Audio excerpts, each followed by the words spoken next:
नमस्कार, N V news देख रहे हैं। यहाँ पर मैं हूं आपके साथ सादा बत्रा। जम्मू में ड्रोन हमले के बाद आतंकियों ने पुलवामा में पूर्व स्पेशल पुलिस ऑफिसर यानी एसपीओ फयाज अहमद की गोली मारकर हत्या कर दी है। पुलवामा में अवंतीपुरा के हरीपरी गांव में आतंकी जम्मू कश्मीर पुलिस में एसपीओ रहे फयाज अहमद के घर में घुस गए और अंधाधुंध गोलियां चलाई गई। बताते चले कि इस आतंकी कार्रवाई में फयाज की मौके पर ही मौत हो गई और पत्नी और बेटी गंभीर रूप से घायल बताई जा रही है। हालांकि इलाज के दौरान उनकी पत्नी ने भी दम तोड़ दिया। बताया जा रहा है कि बेटी को अस्पताल में भर्ती कराया गया। अधिकारियों ने बताया कि आतंकी रात करीब 11 बजे अवंतीपोरा इलाके में एसपीओ फयाज अहमद के घर में घुस गए और परिवार पर गोलियां चलाई गई। पुलिस के मुताबिक इलाके को घेर लिया गया और सर्च ऑपरेशन जारी है। और इससे पहले की बात करें तो जम्मू कश्मीर पुलिस ने रविवार को लश्कर-ए-तैयबा के एक अग्रिम समूह रेजिस्टेंस फोर्स से जुड़े कथित आतंकवादी को गिरफ्तार किया और उसके पास से यहां 5.5 किलोग्राम आईईडी जब्त किया गया। आपको ये भी बताते चले कि जम्मू के वरिष्ठ पुलिस अधीक्षक चंदन कोहली ने गिरफ्तार कर लिया है और आरोपी की पहचान रामबन के जोनहाल बनिहाल निवासी नदीम उल हक के रूप में की गई है। और यहां एसएसपी ने यह भी बताया कि हक पाकिस्तान और दक्षिण कश्मीर के शोपियां में अपने आकाओं के संपर्क में था।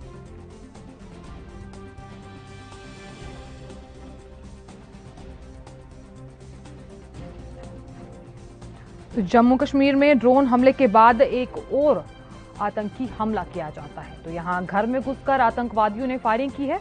आपको बड़ी जानकारी ये भी दे दें कि यहां एसपीओ को गोली मारी गई है, जहां उनकी पत्नी ने दम तोड़ दिया है और उन्होंने मौके पर ही दम तोड़ दिया। तो बेटी घायल बताई जा रही है।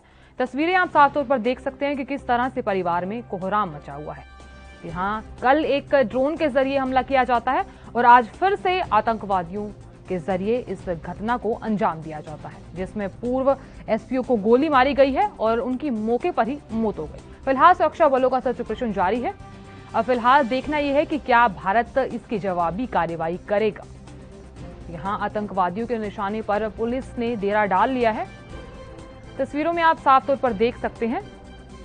तो ये करीब 11 बजे की पूरी घटना बताई जा रही है। ड्रोन हमले के बाद एक और आतंकी हमले को अंजाम दिया जाता है। फिलहाल देखना भी यह है कि भारत क्या इसकी जवाबी कार्रवाई करेगा। और इस खबर पर तमाम जानकारी देने के लिए हमारे साथ रविंद्र श्रीवास्तव जुड़ चुके। रविंद्र, जिस तरीके से कल एक हमला होता है आतंकी, तो यहां आज एक बार फिर हमला होता है। फिलहाल बता दें आपको कि पूर्व एसपीओ को गोली मारकर हत्या कर दी जाती है। क्या लग रहा है कि भारत इसकी जवाबी कार्रवाई करेगा? जी देखिए, कहीं ना कहीं केंद्र में बैठी जो सरकार है वो काफी मजबूत है जी। अब देखना होगा कि वो किस प्रकार से इसको लेते हैं, क्योंकि लगातार पाकिस्तान की तरफ से अंतर्राष्ट्रीय सीमा हो या एलओसी हो, वहां पर ड्रोन भेजकर पूरी तरह से निगरानी जो है वो की जा रही थी।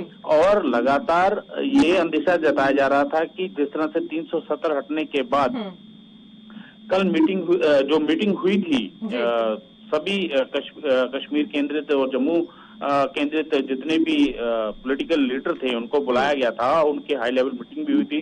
तो उसके बाद ये अंदेशा जताया जा रहा था कि पाकिस्तान को बड़ी कार्रवाई कर सकता है, क्योंकि ना तो 370 हटने का कोई बात हुई, न 35 से हटाने की कोई बात हुई। तो इसको लेकर पाकिस्तान काफी बौखलाया हुआ था और यही वजह थी कि अंतर्राष्ट्रीय सीमा हो या फिर एलओसी हो, उस पर अलर्ट रखा गया था। लेकिन उसके बावजूद एक ड्रोन अटैक होता है और फिर शाम होते एक जो है आतंकियों ने एक एसपीओ और उसकी पत्नी की हत्या जो है वो कर दी है। उनका बेटा सेना में शामिल है और उनकी बेटी जो है वो गंभीर रूप से जख्मी है, जिसका इलाज किया जा रहा है। उसकी हालत अभी भी गंभीर बनी हुई है। तो लगातार पाकिस्तान की तरफ से जो है ऐसी कायराना हरकतें की जा रही हैं जो पाकिस्तान के अंदर बैठे आतंकियों के आका हैं, वो कश्मीर घाटी को दहलाना चाहते हैं। हालांकि कश्मीर घाटी के अंदर अगर बात करें तो सुरक्षा एजेंसियां पूरी तरह से चौकस है। वहां पर आए दिन आतंकी मारे जा रहे हैं, उनके सरगना मारे जा रहे हैं, लेकिन उसके बावजूद निर्दोष लोगों को आतंकी अपना निशाना बना रहे हैं।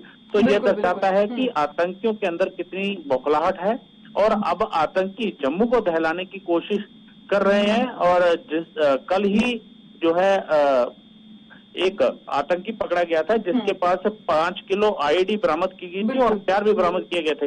तो ये चीजें सब दर्शाती हैं कि कहीं ना कहीं अब आतंकी जो है वो जम्मू को निशाना बनाने की फिराक में है। क्या लग रहा है कि क्या इस हमले के जरिए पाकिस्तान भारत को उकसा रहा है कि कोई जवाबी कार्रवाई करेगा, या फिर क्योंकि लगातार पाकिस्तान ऐसे ऐसे हमले करता हुआ नजर आ रहा है?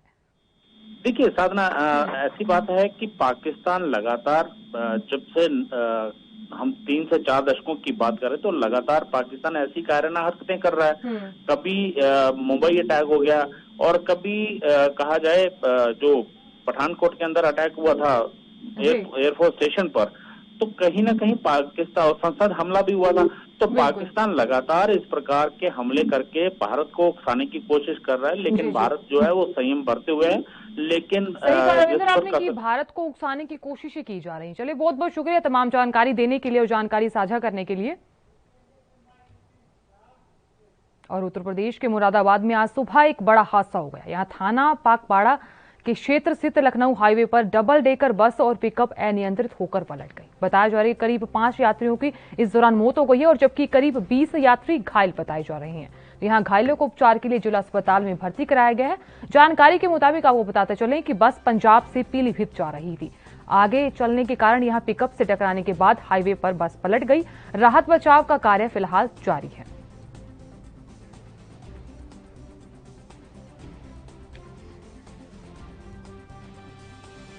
दिल्ली से रामपुर की तरफ जाने वाली जो रोड है, इस पे एक बस और एक पिकअप पलट गई है। इसमें 5 लोगों की मृत्यु होने की बात अभी तक आई है और बाकी जो जितने घायल है सभी को डिस्ट्रिक्ट हॉस्पिटल भिजवा दिया गया है, उपचाराधीन है। इसमें जो भी जांच की जा रही है, जो भी तथ्य सामने आएंगे उससे अवगत कराया जाएगा। तो यहाँ यूपी में गाजियाबाद के लोनी इलाके में एक परिवार के 4 लोगों को गोली मार दी गई है। गोली लगने से 3 लोगों की मौत हो गई है, जबकि एक की हालत गंभीर बनी हुई है।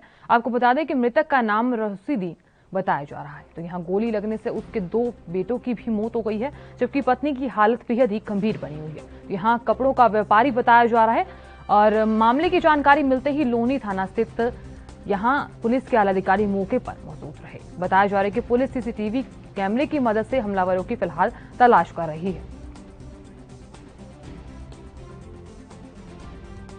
क्षेत्र में एक मोहल्ले में आज एक परिवार में रात्रि में 4 सदस्यों को गोली लगने की सूचना प्राप्त हुई, जिसमें से अभी 3 लोगों की मृत्यु हो गई है और एक महिला घायल है जिनका उपचार चल रहा है। घटनास्थल का हम लोग के द्वारा एक्सपर्ट यहाँ मौके पर मौजूद है। घटना के कारणों की जानकारी की जा रही है। जो घायल हैं उनका इलाज सुनिश्चित कराया जा रहा है और हमारी थाना लोनी सर्कल की 3 टीमें इसमें अलग अलग पहलुओं पर इस समय वर्तमान में जारी। और बिहार की बात कर लेते हैं। बिहार में हर दिन कोरोना के मामलों में तेजी से कमी आ रही है और अब ऐसे में अगर 6 जुलाई की बात करें तो स्थितियां सामान्य अगर रहती हैं तो बिहार में शिक्षण संस्थान खोले जा सकते हैं। तो यहाँ शिक्षा मंत्री विजय कुमार चौधरी ने स्पष्ट किया कि अगर स्थिति में सुधार होता है तो सुरक्षा को ध्यान में रखकर गाइडलाइंस के साथ सरकारी और निजी स्कूल कॉलेज खोले जा सकेंगे। उन्होंने साफ तौर पर कहा कि शिक्षा विभाग के स्तर से शिक्षण संस्थानों को खोलने की तैयारी चल रही है। 6 जुलाई के बाद पहले चरण में विश्वविद्यालय और कॉलेज खोल दिए जाएंगे और दूसरे चरण में माध्यमिक और उच्च माध्यमिक विद्यालय यानी कि कक्षा 9वीं से 12वीं तक खोल दिए जाएंगे। वहीं तीसरे चरण की बात कर ली जाए तो प्राथमिक और मध्य विद्यालयों कक्षा 1 से 8वीं तक के बच्चों के लिए कक्षाएं शुरू कर दी जाएंगी। बताते चले यहाँ नियमों के तहत धीरे धीरे शिक्षण संस्थान तो खुल जाएंगे, लेकिन यहाँ विद्यार्थियों की उपस्थिति पर विभाग की ओर से विशेष रूप से गाइडलाइंस जारी होंगी। बताया जा रहा है कि एक दिन में सिर्फ 50% विद्यार्थी ही उपस्थित होंगे, वहीं बचे हुए 50% बच्चे अगले दिन उपस्थित रहेंगे। उधर रक्षा मंत्री राजनाथ सिंह चीन सीमा को जोड़ने वाली सड़कों पर नवनिर्मित 4 पुलों को वीडियो कॉन्फ्रेंसिंग के माध्यम से आज लोकार्पण करेंगे। बताते चले कि यहाँ 4 पुलों का लोकार्पण किया जाएगा। इस बीच सरहद तक सेना को पहुंचाया जाएगा। आज आपको ये भी बता दें कि जिस तरीके से यहाँ आज पुलों का लोकार्पण किया जाएगा, इनमें से एक स्पान पुल जबकि 3 बैली ब्रिज शामिल है। सामरिक दृष्टि से महत्वपूर्ण ये पुल चीन सीमा तक सेना की पहुंच आसान करेगा। तो बड़ी जानकारी आपको ये भी दे दें कि साथ ही सीमांत के लोगों को आवागमन में सुविधा मिलेगी। बीआरओ के हीरक परियोजना के chief engineer MN Prasad V ने बताया कि यहाँ जोलजीबी मुंसियारी सड़क पर जोनाली गाड़ में 6.5 करोड़ की लागत से 70 मीटर लंबे स्पान पुल का निर्माण किया गया है।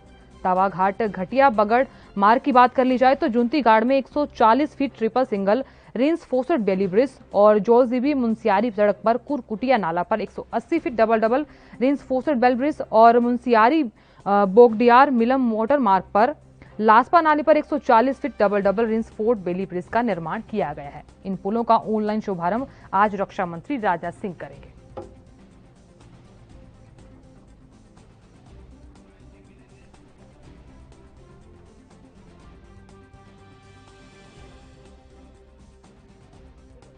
जाएगा जिस तरीके से सरहद तक सेना की पहुंच करेंगे और इस दौरान रक्षा मंत्री ही आज 4 पुलों का लोकार्पण करेंगे।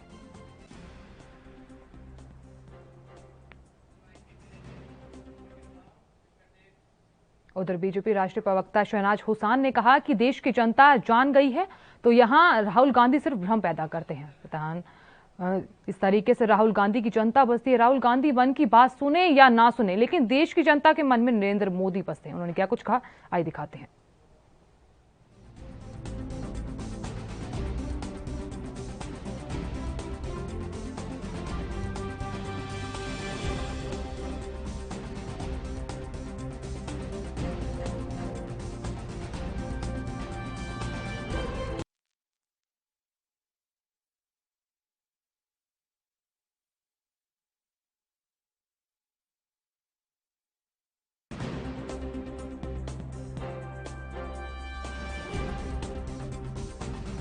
देखिए, जम्मू कश्मीर पुलिस को बहुत बधाई कि उसने एक बड़े साजिश को नाकाम कर दिया।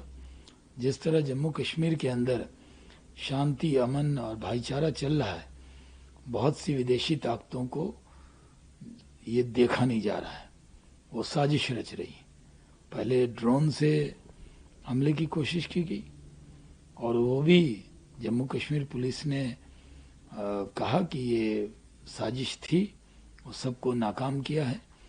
ये जो अमन और भाईचारा बना हुआ है, जो अमन अमान है घाटी के अंदर, इसके बारे में जो दुष्प्रचार किया था पाकिस्तान ने, उन लोगों ने, वो सब दुष्प्रचार खत्म हो गया है।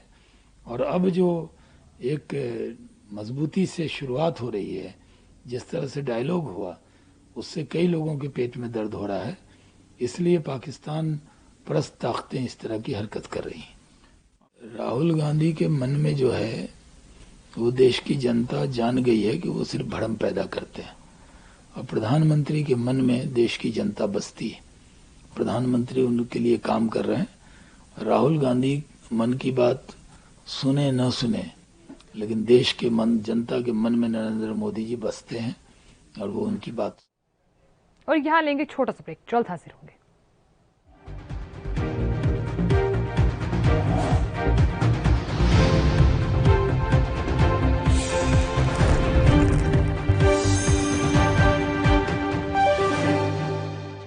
ब्रेक में आप सभी का स्वागत है। खबरों में आगे बढ़ेंगे और अब बात उत्तर प्रदेश की कर लेते हैं। उत्तर प्रदेश के कांग्रेस अध्यक्ष अजय कुमार लल्लू ने कहा कि उत्तर प्रदेश में बीजेपी की विकल्प कांग्रेस पार्टी है। राज्य की जनता कांग्रेस को आशा भरी नजरों से और विश्वास के साथ देख रही है। हमें भरोसा है कि 2022 में प्रियंका गांधी के नेतृत्व में उत्तर प्रदेश में कांग्रेस सरकार बनेगी। आज जहां कार्यकर्ताओं को जरूरत है, जिला पंचायत अध्यक्ष 12 जगहों पर आपके प्रत्याशी नामांकन नहीं दाखिल कर पाए, जिला पंचायत सदस्यों के साथ दुर्व्यवहार हुआ, आपके पार्टी के जिला अध्यक्षों के साथ दुर्व्यवहार हुआ। जो लोग अपने घरों से निकलकर अपने पार्टी कार्यकर्ताओं को की आवाज को बुलंद नहीं कर पा रहे हैं, उनकी रक्षा नहीं कर पा रहे हैं, मैं समझता हूं ऐसे लोग उत्तर प्रदेश के गांव, गरीब, खेत खलियान, नौजवान, दलित, पिछड़े, आदिवासियों की लड़ाई प्रियंका गांधी जी महिलाओं की सुरक्षा को लेकर, किसानों के आवाज को लेकर, नौजवानों के बेरोजगारी के सवाल को लेकर, कानून व्यवस्था को लेकर उत्तर प्रदेश की सड़कों पर संघर्ष करिए। कांग्रेस का कार्यकर्ता लाठीकारा जेल जा रहा है। 5 विधायकों की पार्टी कांग्रेस पार्टी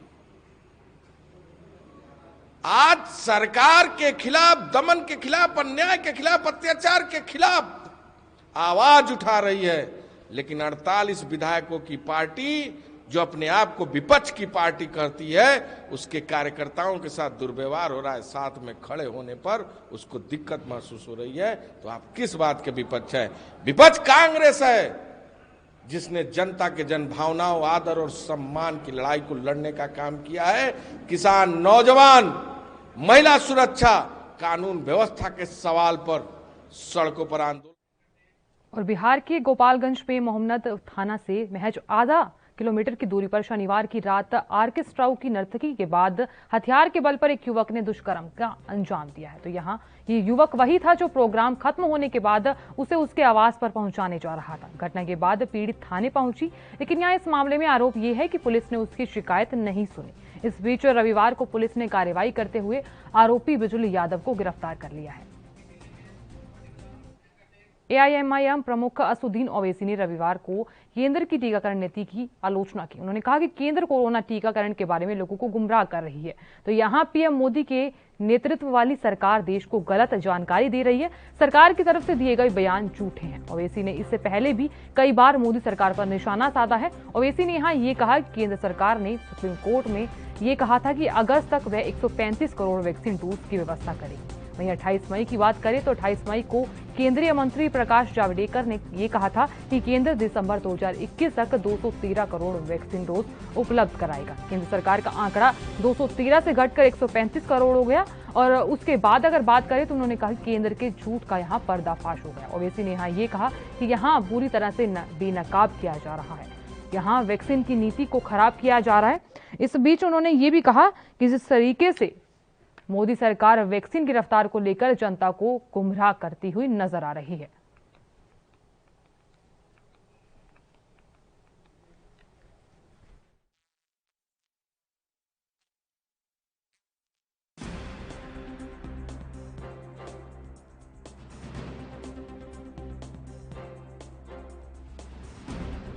आम जनता को गुमराह कर रही है।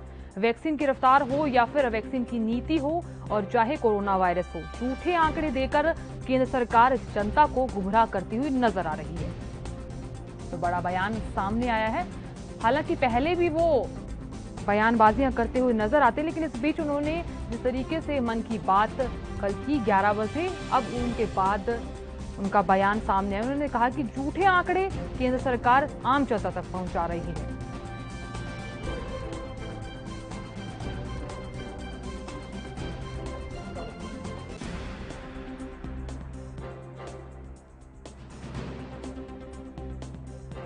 सामने निकल कर आया है। उन्होंने साफ तौर पर कहा कि मोदी सरकार आम जनता को गुमराह कर रही है, चाहे कोरोना टीकाकरण के बारे में हो, चाहे वैक्सीन की नीति को लेकर हो।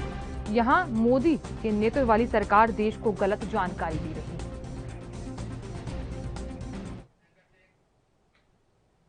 वहीं लद्दाख की बात कर लेते हैं। लद्दाख के लेह में आज करीब 6:10 पर भूकंप आया और आपको बता दें कि भूकंप की जो तीव्रता है वो 4.6 रही। तो यहाँ करीब पहले ही महीने में 2 बार यहाँ भूकंप के तेज झटके महसूस किए गए हैं। तो जिस तरीके से भूकंप आया, लोगों में दहशत का माहौल है। ऐसे में रिक्टर स्केल के बारे में बताएं तो 4.6 इसकी तीव्रता मापी गई है। जान माल के नुकसान की कोई खबर निकलकर नहीं आई है। उधर नेशनल सेंटर फॉर सिस्मोलॉजी के मुताबिक भूकंप 18 किलोमीटर की गहराई पर आया और पिछले कुछ समय से जम्मू कश्मीर और लद्दाख में कई बार भूकंप के झटके महसूस किए जा रहे हैं। और इससे पहले की बात कर ली जाए तो पिछले महीने लद्दाख में लगातार 2 दिन भूकंप के तेज झटके महसूस किए गए। वहीं इस महीने देश के अलग अलग इलाकों में भूकंप के झटके महसूस किए गए। 24 जून की बात कर ली जाए तो यहाँ सुबह 11:57 पर महाराष्ट्र के पालघर में भी भूकंप के तेज झटके महसूस किए गए थे। भूकंप की तीव्रता रिक्टर स्केल पर 3.7 मापी गई थी। 21 जून की बात करें तो रात 10:14 पर अरुणाचल प्रदेश के तवांग में भूकंप के झटके महसूस किए गए थे, जिसकी तीव्रता 4.6 रही थी। और गहराई की बात करें तो गहराई 70 किलोमीटर थी। वहीं जून की बात करें तो जून में राष्ट्रीय राजधानी दिल्ली में भूकंप के तेज झटके महसूस किए गए, जिसकी तीव्रता रिक्टर पैमाने पर 2.1 रही थी। और इससे पहले 19 जून की देर रात पूर्वोत्तर के 2 राज्यों अरुणाचल प्रदेश, मणिपुर में भी भूकंप के तेज झटके महसूस किए गए थे।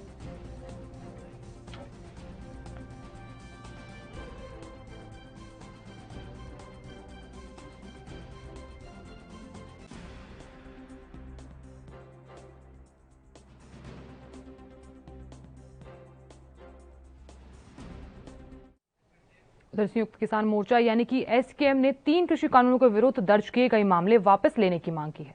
किसानों ने 26 मार्च को उनके प्रदर्शन के 7 महीने पूरे होने पर मार्च निकाला। आंदोलन कर रहे कृषि संगठन के महासंगठन एसकेएम ने कहा कि चंडीगढ़ पुलिस ने कई आरोपों को लेकर यहां किसानों के विरुद्ध मामले दर्ज किए थे। बताते चले कि किसानों ने केंद्र के 3 कृषि कानूनों के विरुद्ध प्रदर्शन के 7 महीने पूरे होने पर शनिवार को राष्ट्रपति को संबोधित और ज्ञापन राज्यपाल को सौंपने के लिए विभिन्न राज्यों में मार्च निकाला। यहां एसकेएम ने एक बयान में कहा कि चंडीगढ़ में बताया जाता है कि एसकेएम के कई नेताओं और कई अन्य प्रदर्शनकारियों की कई धाराओं के तहत प्राथमिकता दर्ज की गई है और ये भी आरोप लगाया गया है कि सड़कों पर बैरिकेड्स लगाने के बाद पुलिस ने प्रदर्शनकारियों पर पानी की बौछारें की और लाठीचार्ज किया गया।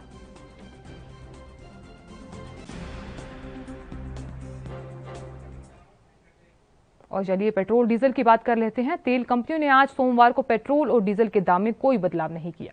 दिल्ली के बाजार की बात करें तो पेट्रोल 98.52 रुपए प्रति लीटर पर पहुंच गया है, जबकि डीजल की बात करें तो 88.95 रुपए प्रति लीटर पर पहुंच गया है। और इससे पहले रविवार को पेट्रोल 35 पैसे महंगा हुआ और डीजल के भाव में 25 पैसे तक की बढ़ोतरी की गई। अंतर्राष्ट्रीय स्तर पर कच्चे तेल के दाम बढ़ने के बाद रविवार 27 जून को लगातार दूसरे दिन पेट्रोल और डीजल दोनों ही ईंधन की कीमतों में बढ़ोतरी होने के साथ मध्य प्रदेश और राजस्थान के बाद अब बिहार में पेट्रोल का भाव 100 रुपए के पार पहुंच गया है। पेट्रोलियम कंपनियों के अनुसार देश के घरेलू बाजार में बीते 2 दिन में पेट्रोल 70 पैसे प्रति लीटर महंगा हुआ और 26 और 27 जून दोनों ही दिन पेट्रोल के दाम 35 पैसे प्रति लीटर बढ़ाए गए थे। जबकि डीजल के रेट की बात करें तो 26 जून को 35 पैसे और 27 जून को 25 पैसे प्रति लीटर की बढ़ोतरी की गई थी।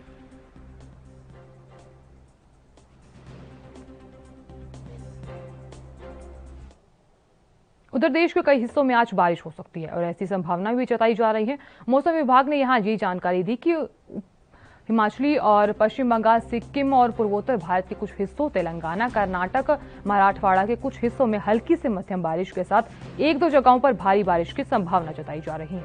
उधर आंध्र प्रदेश, बिहार के कुछ हिस्सों में, उत्तर प्रदेश, झारखंड, ओडिशा, छत्तीसगढ़, केरल, कोंकण, गोवा, गुजरात क्षेत्र और दक्षिण पूर्वी राजस्थान में हल्की से मध्यम बारिश हो सकती है।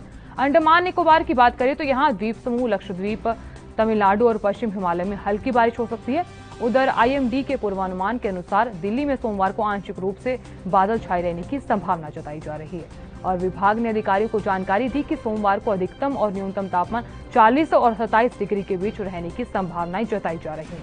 और इससे पहले रविवार को राष्ट्रीय राजधानी में अधिकतम तापमान 38.8 डिग्री सेल्सियस रहा, जो सामान्य से 1 डिग्री कम था।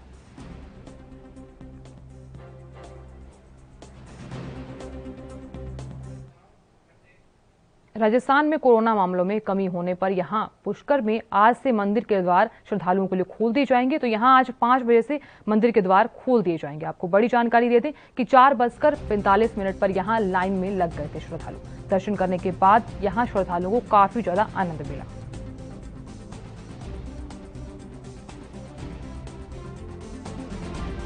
कल तो हम लोग आए हुए थे, लेकिन सुना कि लॉकडाउन में सब बंद है, तो इस वजह से हम लोग बहुत मायूस हो गए थे कि तुरंत वापस जाना पड़ेगा। लेकिन फिर यहाँ आकर के मंदिर में पूछा गया, हुआ कि कल 2-2.5 महीने के बाद मंदिर खुलेगी, इसलिए आज हम लोग दर्शन करके बहुत ही अच्छा महसूस कर रहे हैं। तो बिना दर्शन के जाना पड़ता तो बहुत ख़राब लगता है, बहुत दूर से आए भी हम लोग हैं। हाँ, आज मंदिर खुलने का था सुबह 5 बजे से। हम लोग तो रात से ही लगे हुए थे, लेकिन आज सुबह 5 बजे मंदिर खुला है, तो हम लोग सुबह 4:45 बजे से आते ही लाइन में लग गए थे। 5 बजे के मंदिर खुलने के बाद आरती होने के बाद ही दर्शन के लिए हमको अंदर आने दिया गया और दर्शन करके मैं अपने आप को बहुत धन्य महसूस किया। लगे हुए थे, लेकिन आज सुबह 5 बजे मंदिर खुला है, तो हम लोग सुबह 4:45 बजे से आते ही लाइन में लग गए थे।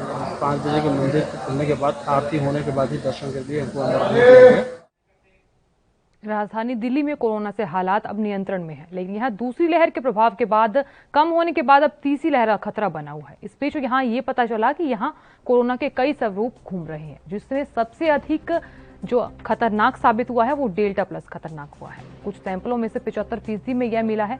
विशेषज्ञों का ये कहना है कि वायरस के अलग अलग वेरिएंट्स के कारण ही संक्रमण इतना अधिक फैलता है। फिलहाल वायरस काबू में है, लेकिन अगले खतरे से बचने के लिए कोरोना के नियमों, टीकाकरण और जीनोम सीक्वेंसिंग को बढ़ाना होगा।